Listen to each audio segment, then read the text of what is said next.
Darth Vader just kicks his butt and starts a fire and drags him through it. Oh no, it's gonna be hard to get out of that situation. Actually, it's gonna be super easy. Barely an inconvenience. Oh, really? Yes.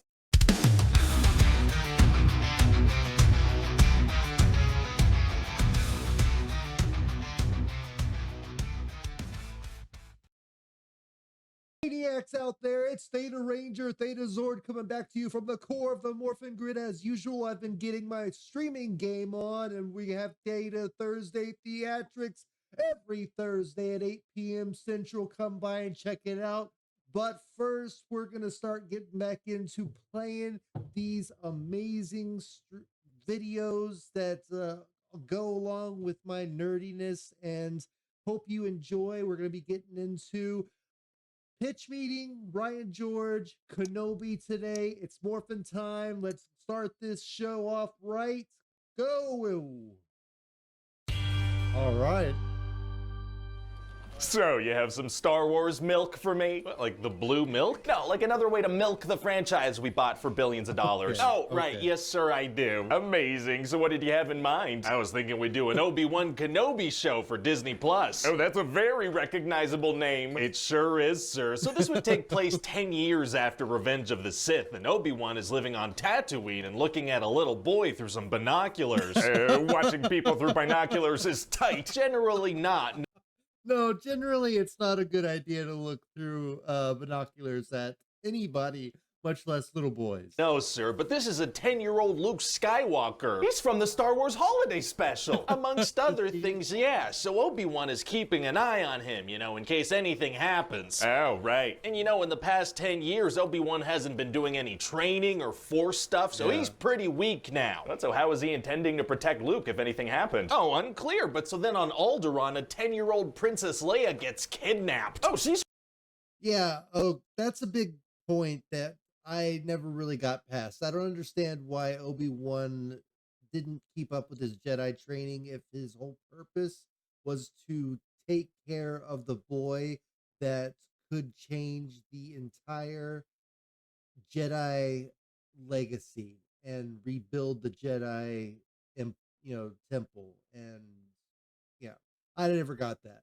From Rogue One, a Star Wars story. On a 10-year-old Princess Leia gets kidnapped. Oh, she's from Rogue One, a Star Wars story. Yeah, other things too, though, and she almost gets away because these bad guys are like clumsily whacking their faces on tree branches and stuff, falling over. Oh wait, is this a cartoon? Occasionally it is, sir, yeah. Well, okay then. So then her adoptive father, Bail Organa, goes to see Obi-Wan like, what's up, dude, you gotta save her. Isn't he a pretty powerful dude? Wouldn't he have a bunch of aides and guards and security people and stuff? Yeah, but Obi-Wan's the protagonist, so he asks for his help. Right, and it turns out this Inquisitor Reva planned the whole thing because she wants to get Obi-Wan. What do you mean? Well, see, she found a connection between the two of them in the archive, so she's like, oh, if I take Bail Organa's daughter, he's definitely gonna go to this guy he hasn't spoken to in like a decade for help. Exactly. Oh, a very big leap, and why does she want Obi-Wan? Because she wants to impress Anakin Skywalker. He's from The Mandalorian. Nope. Yeah, she wants to impress Anakin Skywalker, the guy that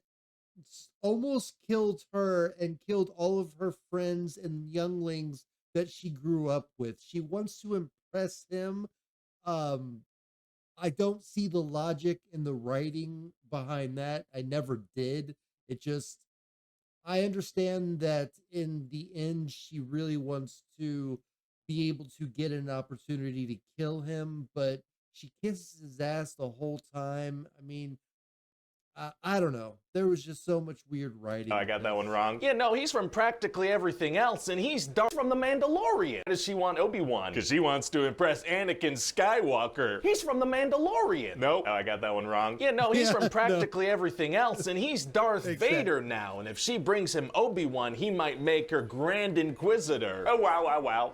So Reva actually ends up stabbing the current Grand Inquisitor because he wanted to take credit for capturing Obi-Wan, who then escapes with Leia. Reva has force powers. She does, and we're gonna find out later that she was actually a Jedi youngling who survived Order 66 when Anakin tried to kill her. And so she works for him now? Yeah, she became a ruthless hunter who kills Jedis because she wants to get back at the guy who killed Jedis. I guess that makes sense. And eventually Obi-Wan and Leia get stopped by these stormtroopers who have this face scanner thing, and after it's scanned scans his face, he shoots them all. If he was gonna shoot all of them, why wait until his face was scanned into their system? I don't know. And so now he's gotta escape, but there's a freaking laser fence. Those are hard to get around. They are, except They would be if they were taller, and maybe if they went in vertical lines as opposed to 3 horizontal lines that only raised up to about 4 feet tall, when a Jedi can leap about 20 feet in the air at least.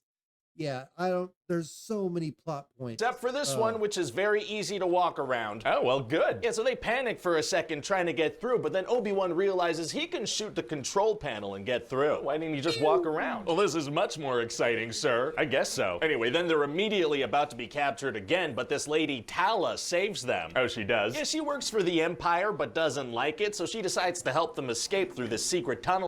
Yeah, she wants to get a new job. You know, the Empire wasn't paying too much, so she wanted to go to the rebellion and see what she could get in upper management, see about, maybe being a vice president and, consulting or something like that.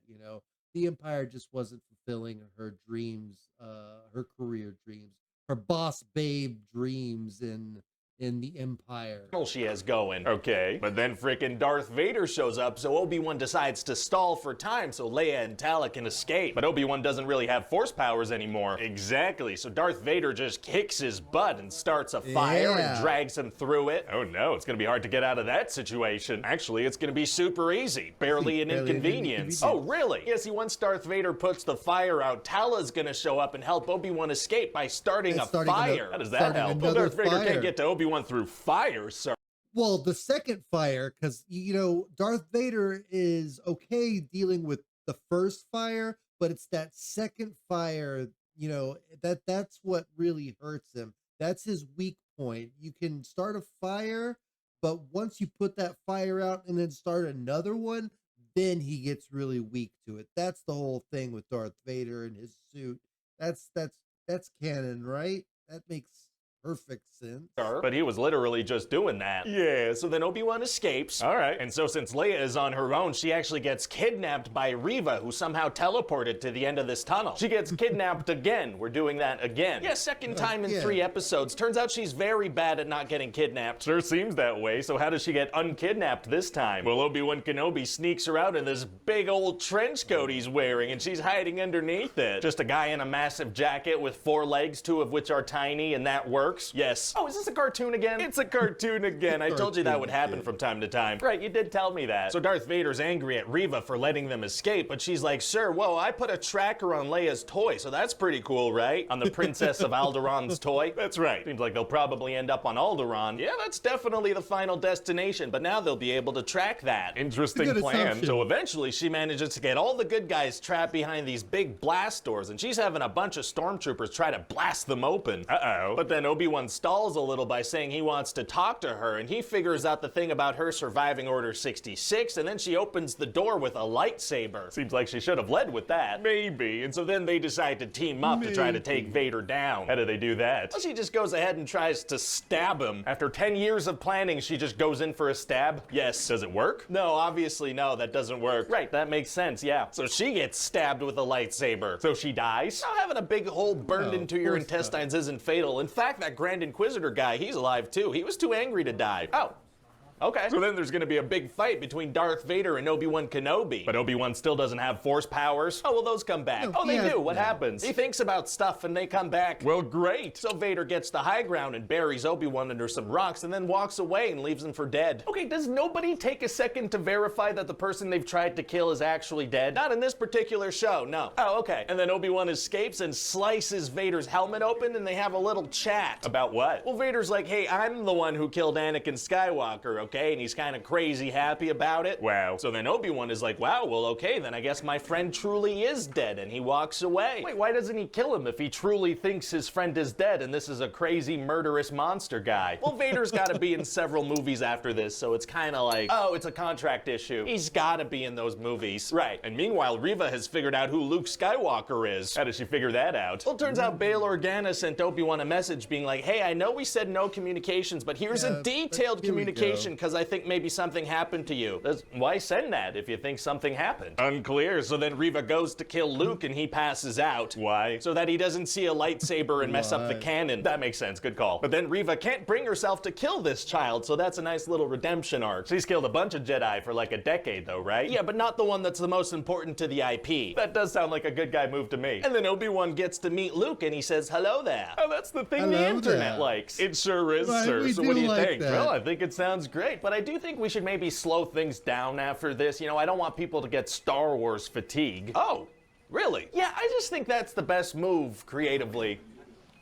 No, I'm just kidding. We're gonna keep churning these out till they stop making money. You got me, sir. Oh, man. Hi, everybody. Ryan here. Thanks for watching that pitch meeting. Hope you liked it. And if you hadn't heard...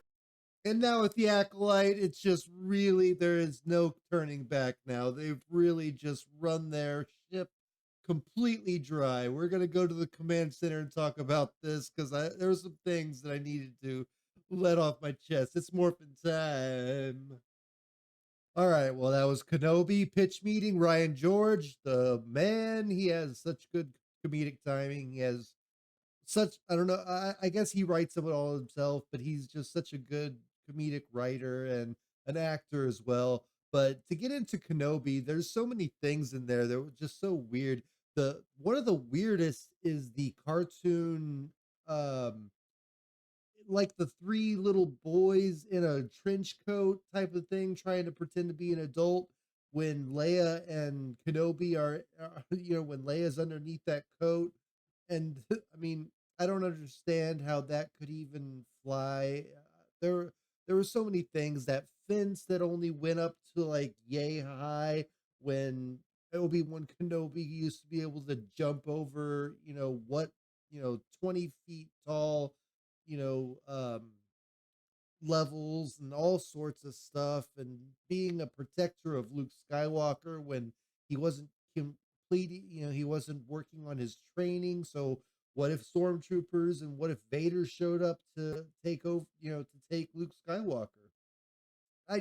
There was so much going on with that, but it was interesting. I loved watching Hayden Christensen and Ewan McGregor back together again. They worked well together in the movies, and I love watching them.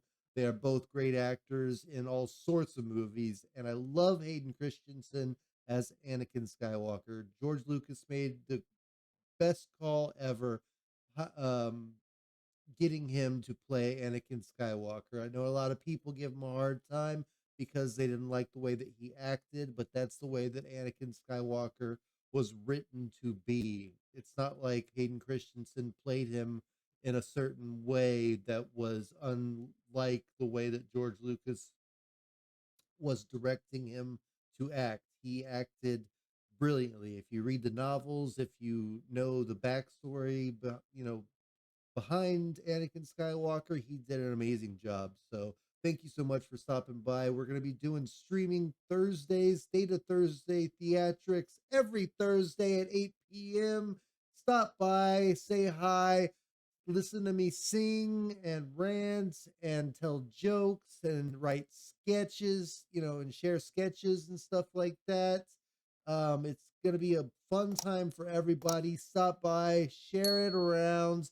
And I love you all so much. It's morphin' time. May the power protect you all. And I'll see you soon. We're going to start doing videos every day again, or at least try to. So try to stick around and share my stuff around so we can get the algorithm pumping up again like we used to back in the good old days of yore.